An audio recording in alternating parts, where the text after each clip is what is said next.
Gold, trusted gold buyers. మీరు తాకట్టు పెట్టిన బంగారాన్ని విడిపించి ఈ రోజు ఉన్న మార్కెట్ ధరకు కొనబడను. నమస్తే, వెల్కమ్ టు ఐ డ్రీమ్. నేను వలి.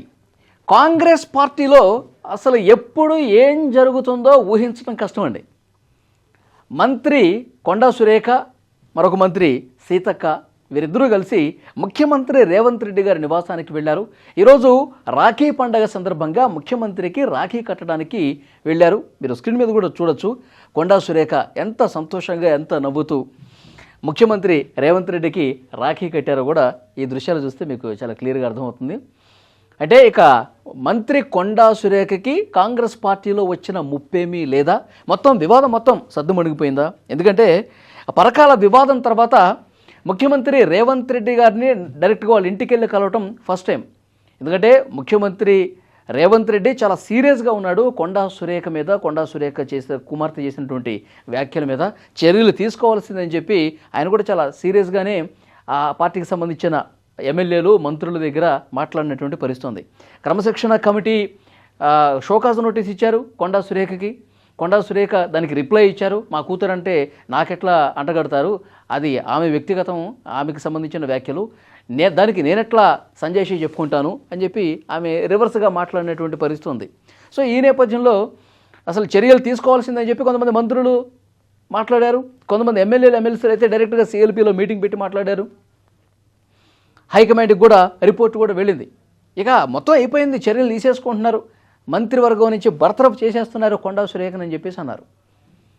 కొండా మురళి ప్రజాభవన్కి వెళ్ళి భట్టి విక్రమార్కతో భేటీ అయ్యారు. ఆయన భేటీ తర్వాత కూడా మాట్లాడారు. ప్లాన్ ఏలో భాగంగా నా కూతురు మాట్లాడింది, ప్లాన్ బి ఏముందో మాకు తెలియదు, కానీ మాకు సోనియా గాంధీ గారి మీద, రాహుల్ గాంధీ మీద మాకు నమ్మకం ఉంది. రాహుల్ గాంధీ ప్రధాని కావాలని చెప్పి ప్రతి కాంగ్రెస్ కార్యకర్త కూడా పనిచేస్తూ ఉన్నాడని చెప్పి మాట్లాడారు. సో ఏది చేసినా, ఎన్ని భేటీలు జరిగినా కాంగ్రెస్ హైకమాండ్ మాత్రం మంత్రి కొండా సురేఖ మీద చాలా సీరియస్గానే ఉంది. ఏ క్షణమైనా సరే యాక్షన్ తీసుకునే దిశగా నిర్ణయం వెలువడవచ్చు. ఆ ప్లేస్లో ఇంకొక బీసీ మంత్రినే కొండా సురేఖ గారి ప్లేస్లో తీసుకోబోతున్నాం, ఇలాంటి చర్చ చాలా జరిగింది.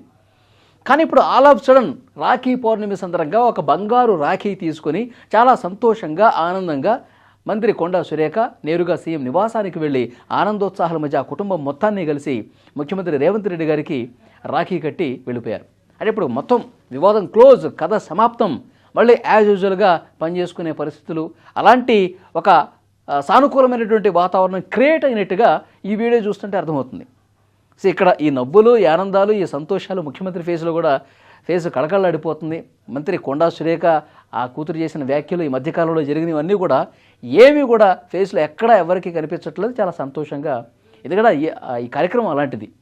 అన్నా చెల్లెళ్ళ అనుబంధానికి ప్రతీక రాఖీ పౌర్ణమి అంటే. సో వరుసగా మూడోసారి కట్టాను. ఇక్కడేం మాట్లాడలేదు, ముఖ్యమంత్రి నివాసంలో మాట్లాడకుండా వెళ్ళిపోయారు. తర్వాత కొండా సురేఖ ఇంటికి వెళ్ళిన తర్వాత ప్రెస్ మీట్లో మాట్లాడారు. నేను వరుసగా మూడోసారి రాఖీ కట్టాను. మహిళల అండదండలు డెఫినెట్గా రేవంత్ రెడ్డి గారికి ఉంటాయి.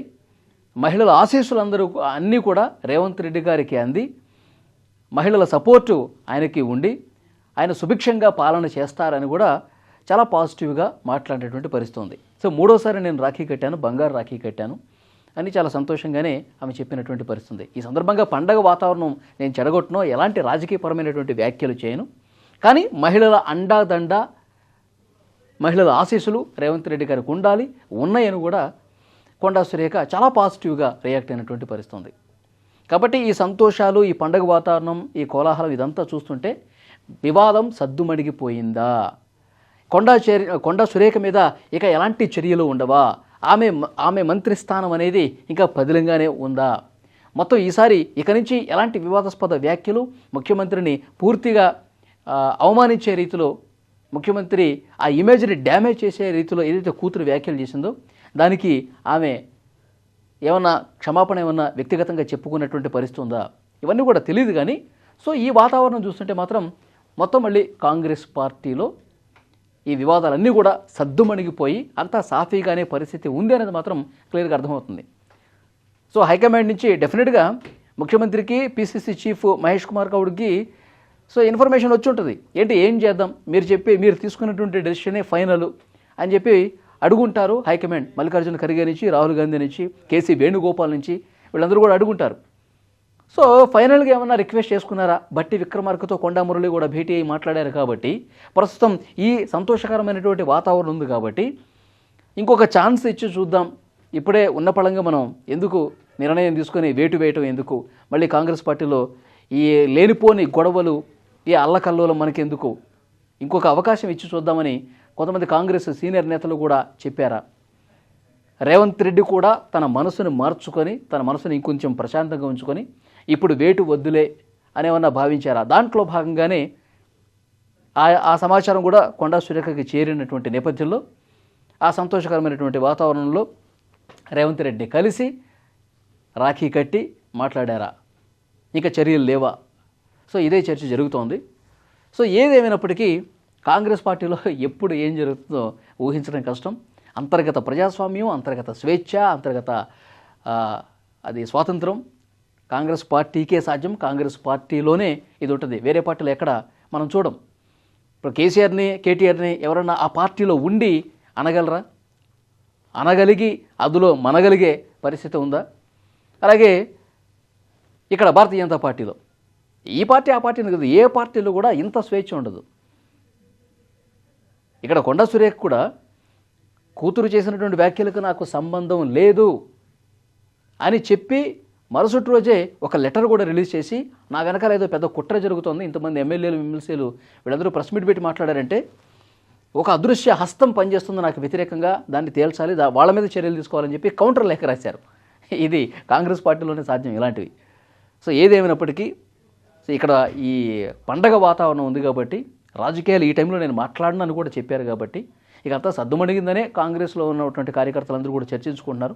చూడాలి మళ్ళీ ఇది పండగ వరకే పరిమితం అవుతుందా, లేకపోతే ఈ 2 రోజుల్లో మళ్ళీ ఒకసారి ఏమన్నా అగ్ని విస్ఫోటన ఏమైనా జరిగి డెసిషన్స్ ఏమైనా వచ్చే అవకాశం ఉందా? చూడాలి ఏం జరుగుతుందో. ఈ వీడియో మీద తప్పకుండా మీ అభిప్రాయాన్ని కామెంట్ చేయండి.